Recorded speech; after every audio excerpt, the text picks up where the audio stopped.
Ada dua ya keadaan orang yang pulang karena tidak diberikan izin untuk bertamu. Ada dua keadaan.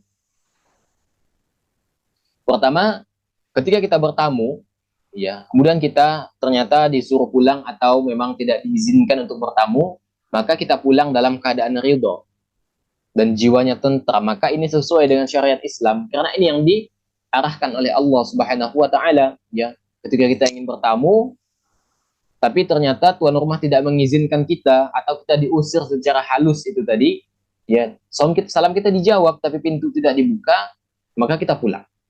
Dan hati kita merasa tentram dan ridha. Karena itulah yang Allah Azza wa Jalla arahkan kepada kita. Maka ya, itu keadaan pertama ya.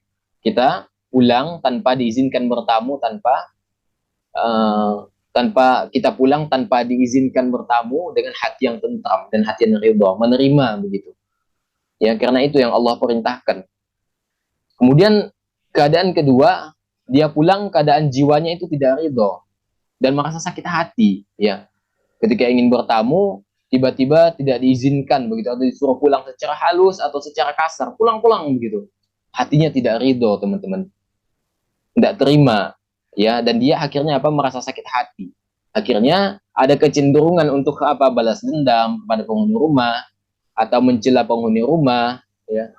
Dia kemudian mengatakan hal-hal yang tidak layak kepada penghuni rumah atau mencela penghuni rumah, maka ini menunjukkan dia tidak menerima ketentuan Allah Subhanahu wa taala.